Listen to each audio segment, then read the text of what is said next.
Дамы и господа, здорово всем. На этом канале теперь будут выходить познавательные видео о том, как я делаю свою компьютерную игру и все, никак ее не доделаю.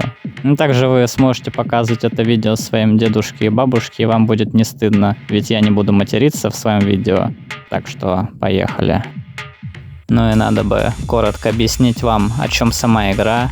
Это стрелялка, в которой вы должны, управляя космическим кораблем, попасть на Землю в определенное место в городе Минске. А зачем и что вам там надо делать, я вам не скажу, потому что вы узнаете это по сюжету игры, поиграв уже в нее.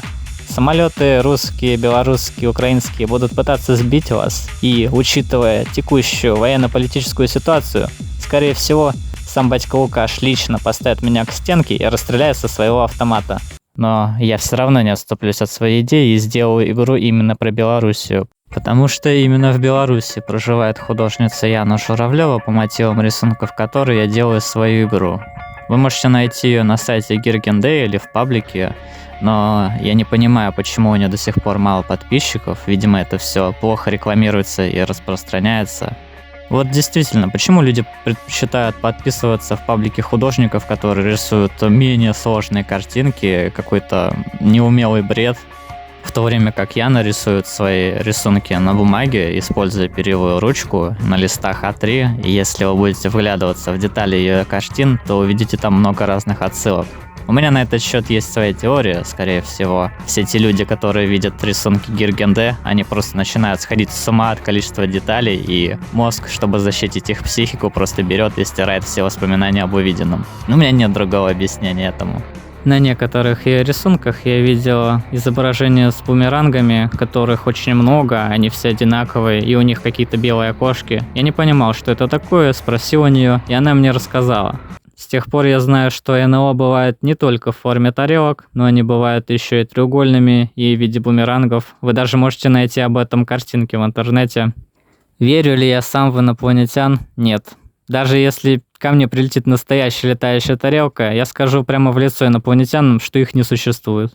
Жанр, выбранный для моей игры, это не просто стрелялка, это называется Bullet Hell. Например, вы могли играть в какие-нибудь подобные игры, где вы управляете самолетиком, он летит, стреляет в другие самолетики, но они даже не дотягивают до этого жанра, ведь в нем все противники стреляющего игрока используют очень большое количество пуль, и все эти пули убивают вас с первого раза. Порой эти пули даже заполняют весь игровой экран. В итоге я и Яну подсадил на эти игры, а когда дело близилось к ее дню рождения, я выдумал гениальную идею для подарка. То есть я решил взять и совместить игры этого жанра с ее рисунками. И первое, что я сделал, это нарисовал концепт-арт будущей игры. Здесь мы видим игрока, в него стреляет какой-то истребитель, и все это происходит в небе.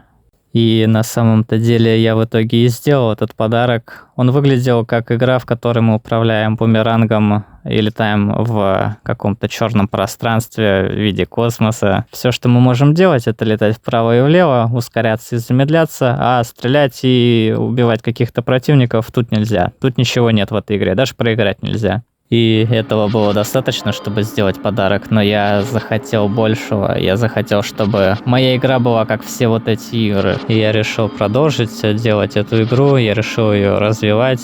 Эта игра называлась Егахи, и она была названа в честь какого-то устаревшего видеодрайвера. Возможно, я бы ее переименовал в будущем. Игры этого жанра очень популярны у нас в России, так как у нас предпочитают играть в однорукого бандита и ждать, пока выпадет 3 лимона, в то время как в Японии все игровые залы почти забиты такими играми.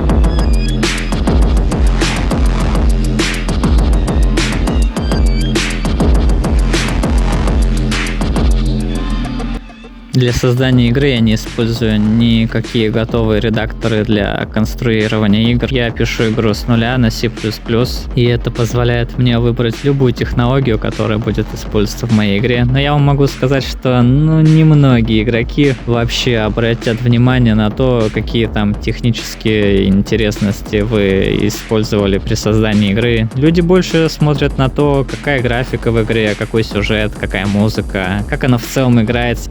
Так что плюсов делать игру с нуля их не очень много. Так, я думаю, что уже можно переходить к тому, почему я медленно делаю эту игру, что мне мешает. Я уже сказал о том, что я делаю игру на C++, а как раз таки это уже мешает само по себе, ведь это очень сложный язык программирования, и большинство времени все, что вы делаете на C++, это не пишете игру и не создаете свою программу, вы просто пытаетесь исправить какие-то ошибки, которые сами наплодили, и это только потому, что вы пишете код на C++. И по этой же причине я не могу взять себе помогать какого-то второго программиста, потому что они уже привыкли использовать готовые движки для создания игр, а делать игры с нуля это очень трудно, тем более на C++.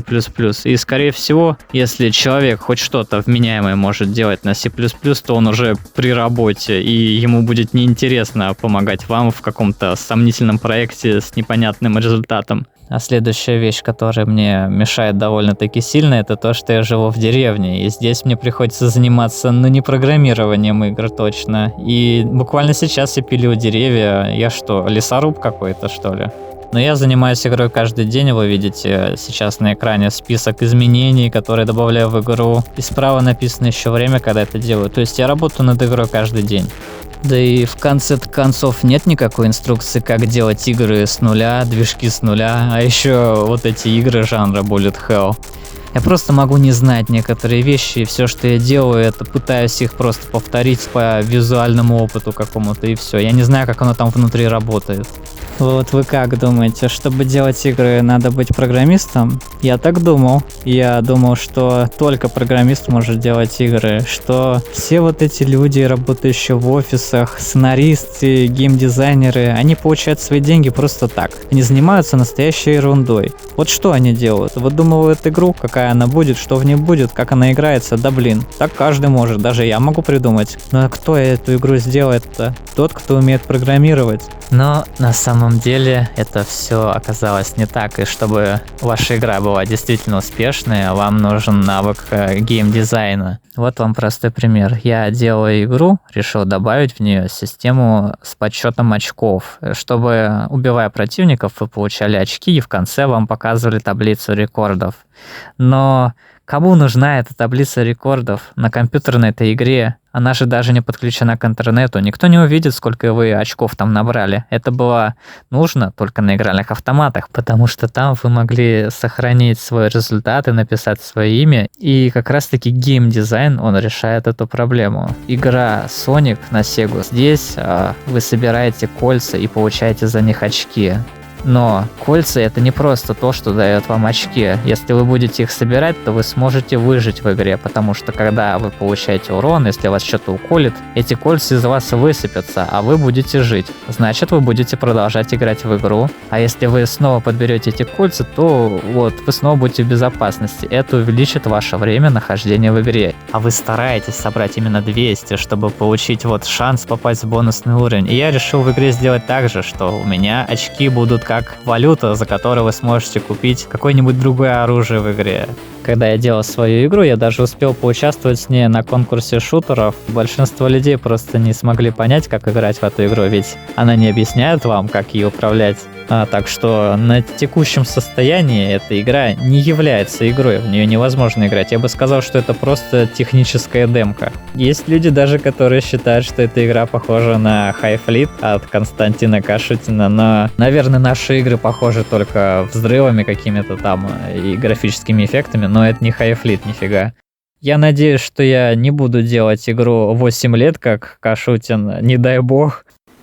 А значит, есть Бог, есть ангелы, в Твиттере, например, вы можете взять и выложить новость о своей игре, какую-нибудь гифку с процессом игры, написать соответствующие теги типа геймдев и что-то такое, и потом вот это все будет разослано уже не вами, а кем-то. И о вашей игре сразу узнают, будут репостить это, как-то интересоваться ей. Правда, сейчас я не могу заходить в Твиттер, потому что он у нас в России заблокирован. И специально, чтобы обойти блокировку, я порекомендую вам специальный VPN-сервис. Да ладно, я ничего вам не порекомендую, это шутка.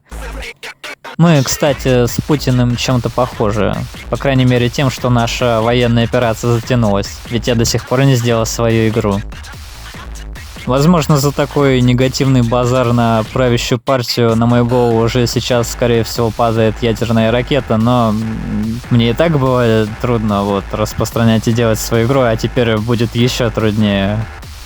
Но я все же придумал некоторую вещь, которая позволит мне ускорить разработку игры, и я расскажу вам о ней в следующем видео. Так что увидимся через 10 лет, как меня выпустят из тюрьмы за то, что я тут понаговорил.